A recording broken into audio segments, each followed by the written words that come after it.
આજે લોકસભાની ચૂંટણીમાં યોજાઈ રહેલા મતદાનમાં દિવ્યાંગ મતદારોએ પણ ઉત્સાહભેર મતદાન કર્યું હતું। લોકશાહીનું પર્વ એટલે મતદાન અને સરકારને ચૂંટવા માટેની લોકશાહીની ઉત્તમ વ્યવસ્થામાં મતદારોના મતની કિંમત અમૂલ્ય હોય છે।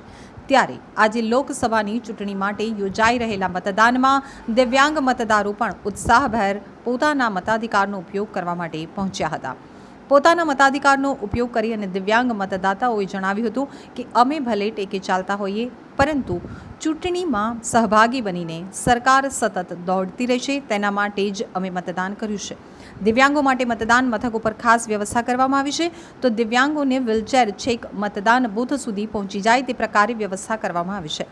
સાથે જ દિવ્યાંગોને અગ્રિમ સ્થાન પણ મતદાન માટે આપવામાં આવી રહ્યું છે। મતદાન બૂથ ઉપર દિવ્યાંગોને માન સન્માન સાથે સુરક્ષા કર્મીઓ પણ મદદરૂપ બનતા હોવાનું સામે આવી રહ્યું છે। દિવ્યાંગી ચાવડાએ જણાવ્યું હતું કે હું છેલ્લા 4 ચૂંટણીથી મતદાન કરું છું। હું દેશ માટે મત આપી રહી છું ત્યારે મારે એક જ સંદેશો લોકોને આપવો છે કે આપણે જે પક્ષ કે ઉમેદવારને મત આપવા ઈચ્છતા હોઈએ તેને આપણો અમૂલ્ય મત આપવો જોઈએ કારણ કે આપણા મતનો અધિકાર આપણને બંધારણે આપ્યો છે।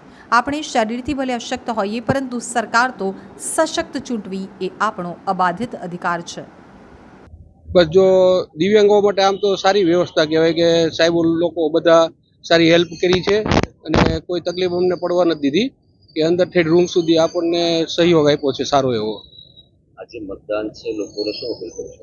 બસ મતદાન આજે પર્વ સારો કહેવાય કે ભાઈ બધા લોકોને એમ કહેવા માંગુ છું કે બધા મતદાન જાજુ કરે અને સારું કરે આપણા દેશને આગળ લાવવા માટે સહયોગ આપે કે બને તેટલું સારું મતદાન થાય અને વધારે પ્રમાણમાં મતદાન થાય તો એટલું આપણે માટે સારું કહેવાય સ્વતંત્ર દેશ માટે।